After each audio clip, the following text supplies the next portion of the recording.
राम राम सबको। राधे राधे, जय श्री कृष्णा, ओम नमः शिवाय। आप सभी का स्वागत है हमारे यूट्यूब चैनल आरजे कथा कीर्तन में। दैनिक श्री शिव महापुराण कथा में आप सभी सादर आमंत्रित हैं। कृपया कथा के साथ बने रहिएगा। तो आज का अध्याय है शिव पुराण के श्रवण से देवराज को शिवलोक की प्राप्ति तथा चंचुला का पाप से भय एवं संसार से वैराग्य। तो चलिए कथा में प्रवेश करते हैं। बोलिए श्री शिवशंकर भगवान की जय, श्री शिव महापुराण की जय। श्री सौनक जी ने कहा, महाभाग सूत जी, आप धन्य हैं, परमार्थ तत्व के ज्ञाता हैं। आपने कृपा करके हम लोगों को यह बड़ी अद्भुत एवं दिव्य कथा सुनाई है। भूतल पर इस कथा के समान कल्याण का सर्वश्रेष्ठ साधन दूसरा कोई नहीं है। यह बात हमने आज आपकी कृपा से निश्चय पूर्वक समझ ली। सूत जी, कलयुग में इस कथा के द्वारा कौन कौन से पापी शुद्ध होते हैं, उन्हें कृपा पूर्वक बताइए और इस जगत को कृतार्थ कीजिए। सूत जी बोले, मुनि, जो मनुष्य पापी, दुराचारी, खल तथा काम क्रोध आदि में निरंतर डूबे रहने वाले हैं, वे ही इस पुराण के श्रवण पठन से अवश्य ही शुद्ध हो जाते हैं। इसी विषय में जानकार मुनि इस प्राचीन इतिहास का उदाहरण दिया करते हैं, जिसके श्रवण मात्र से पापों का सर्वथा पूर्णतः नाश हो जाता है। पहले की बात है, कहीं किरातों के नगर में एक ब्राह्मण रहता था, जो ज्ञान में अत्यंत दुर्बल, दरिद्र, रस बेचने वाला तथा वैदिक धर्म से विमुख था, अर्थात उसकी वेदों में कोई रुचि नहीं थी। वह स्नान संध्या आदि कर्मों से भ्रष्ट हो गया था और वैश्यावृत्ति में तत्पर रहता था। उसका नाम था देवराज। वह अपने ऊपर विश्वास करने वाले लोगों को ठगा करता था। उसने ब्राह्मणों, क्षत्रियों, वैश्यों, शूद्रों तथा दूसरों को भी अनेक बहानों से मारकर उनका धन हड़प कर लिया, परंतु उस पापी का थोड़ा सा भी धन कभी धर्म के कामों में नहीं लगा। वह वैश्यगामी तथा सब प्रकार से आचार भ्रष्ट था। एक दिन घूमता घामता वह देवयुग से झूसी प्रयाग में जा पहुंचा। वहां उसने एक शिवालय देखा, जहां बहुत से साधु महात्मा इकट्ठे हुए थे। शिवालय में ठहर गया देवराज, किंतु वहां उस ब्राह्मण को ज्वर आ गया, अर्थात बुखार हो गया। उस ज्वर से उसको बहुत बड़ी पीड़ा होने लगी। वहां एक ब्राह्मण देवता शिव पुराण की कथा सुना रहे थे। ज्वर में पड़ा हुआ देवराज ब्राह्मण के मुखारविंद से निकली हुई उस शिव कथा को निरंतर सुनता रहा। 1 मास के बाद वह बुखार से अत्यंत पीड़ित होकर चल बसा। यमराज के दूत आए और उसे पाशों से बांधकर बलपूर्वक यमपुरी में ले गए। इतने में ही शिवलोक से भगवान शिव के पार्षदगण आ गए। उनके गौर अंग कर्पूर के समान उज्ज्वल थे, हाथ त्रिशूल से सुशोभित हो रहे थे। उनके संपूर्ण अंग भस्म से उद्भासित थे और रुद्राक्ष की मालाएं उनके शरीर की शोभा बढ़ा रही थी। वे सब के सब क्रोधपूर्वक यमपुरी में गए और यमराज के दूतों को मार पीट कर बारंबार धमकाकर उन्होंने देवराज को उनके चंगुल से छुड़ाकर और अत्यंत अद्भुत विमान पर बिठाकर जब वे शिवदूत कैलाश जाने को उद्यत हुए, उस समय यमपुरी में बड़ा भारी कोलाहल मच गया, शोर मच गया। उस कोलाहल को सुनकर धर्मराज अपने भवन से बाहर आए। साक्षात दूसरे रुद्रों के समान प्रतीत होने वाले उन चारों दूतों को देखकर धर्मज्ञ धर्मराज ने उनका विधि पूर्वक पूजन किया और ज्ञान दृष्टि से देखकर सारा वृत्तांत जान लिया। उन्होंने भय के कारण भगवान शिव के उन महात्मा दूतों से कोई बात नहीं पूछी, उल्टे उनकी पूजा एवं प्रार्थना करी।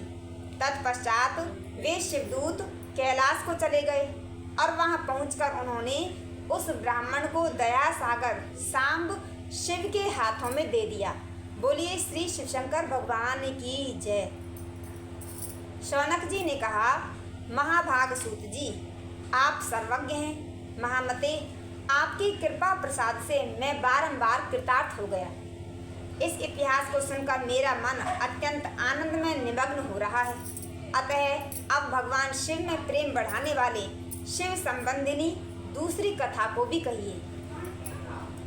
श्री सूत जी बोले, शौनक सुनो, मैं तुम्हारे सामने गोपनीय कथा वस्तु का भी वर्णन करूंगा, क्योंकि तुम शिव भक्तों में अग्रगण्य यानी कि सबसे आगे सबसे पहले गिने जाने वाले तथा वेद वेदताओं में श्रेष्ठ हो।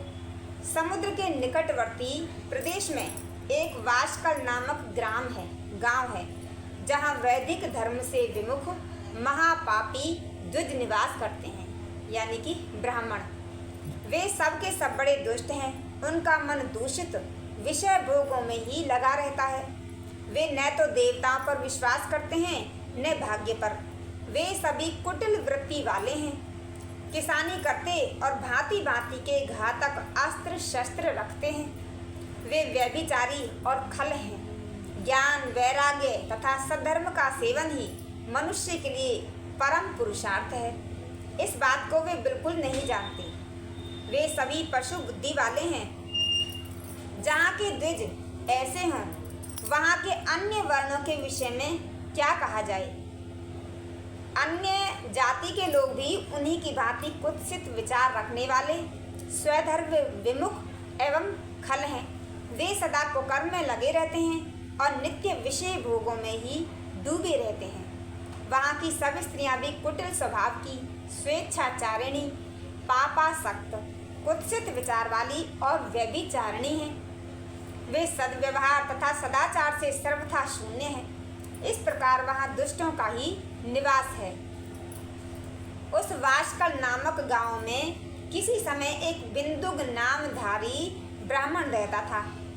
वह बड़ा अधम था, दुरात्मा और महापापी था। यद्यपि उसकी स्त्री बड़ी सुंदरी थी, तो भी वह कुमार्ग पर ही चलता था।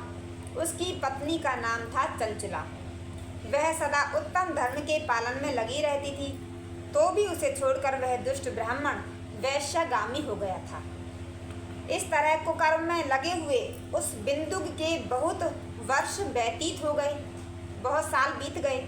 उसकी स्त्री चंचला काम से पीड़ित होने पर भी स्वधर्म नाश के भय से दुख सहकर भी दीर्घ काल तक धर्म से भ्रष्ट नहीं हुई, परंतु दुराचारी पति के आचरण से प्रभावित हो आगे चलकर वह स्त्री भी दुराचारिणी हो गई। इस तरह दुराचार में डूबे हुए उस मूढ़ चित्त वाले पति पत्नी का बहुत सा समय बीत गया। तदनंतर शूद्र जातीय वैश्य का पति बना हुआ वह दूषित बुद्धि वाला दुष्ट ब्राह्मण बिंदु समय अनुसार मृत्यु को प्राप्त हुआ और नरक में जा पड़ा। बहुत दिनों तक नरक के दुख भोगकर वह मूढ़ पापी विंध्य पर्वत पर भयंकर पिशाच के रूप में हो गया। इधर उस दुराचारी पति बिंदुक के मर जाने पर वह मूढ़ हृदय चंचला बहुत समय तक पुत्रों के साथ अपने घर में ही रही। एक दिन दैव योग से किसी पुण्य पर्व के आने पर वह स्त्री भाई बंधुओं के साथ गोकर्ण क्षेत्र में गई। तीर्थयात्रियों के संग से उसने भी उस समय जाकर किसी तीर्थ के जल में स्नान किया।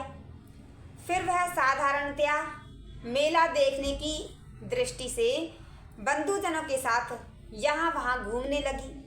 घूमती घामती किसी देव मंदिर में गई और वहाँ उसने एक देवज्ञ ब्राह्मण के मुख से भगवान शिव की परम पवित्र एवं मंगलकारिणी उत्तम पौराणिक कथा सुनी।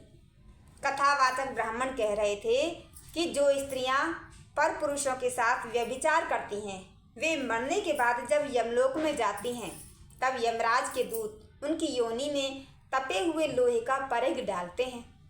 पौराणिक ब्राह्मण के मुख से यह वैराग्य बढ़ाने वाली कथा सुनकर चंचला भय से व्याकुल हो गई और कांपने लगी। जब कथा समाप्त हुई और सुनने वाले सब लोग अपने अपने घर चले गए। तब वह भयभीत नारी एकांत में शिव पुराण की कथा बांटने वाले उन ब्राह्मण देवता से बोली।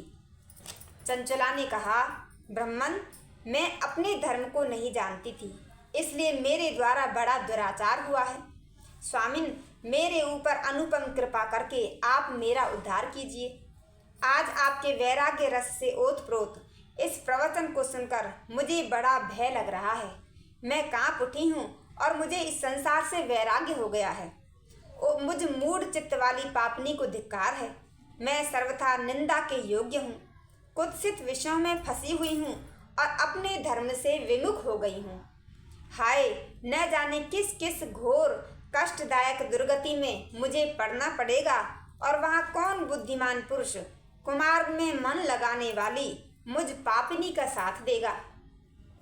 मृत्यु काल में उन भयंकर यमदूतों को मैं कैसे देखूंगी? जब वे बलपूर्वक मेरे गले में फंदे डालकर मुझे बांधेंगे, तब मैं कैसे धीरज धारण करूंगी? नरक में जब मेरे शरीर के टुकड़े टुकड़े किए जाएंगे, उस समय विशेष दुख देने वाली उस महायातना को मैं कैसे सहूंगी?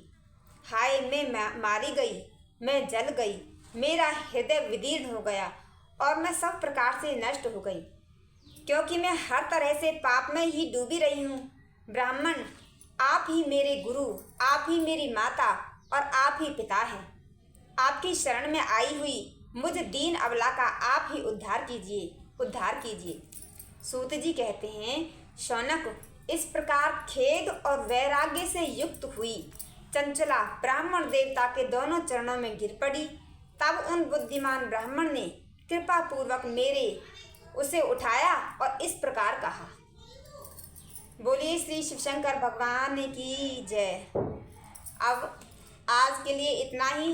आगे की कथा अगले अध्याय में कल श्रवण करते हैं। तब तक के लिए राम राम, राधे राधे, जय श्री कृष्णा, ओम नमः शिवाय। अगर आपको कथा अच्छी लगे तो सपोर्ट करिएगा प्लीज़।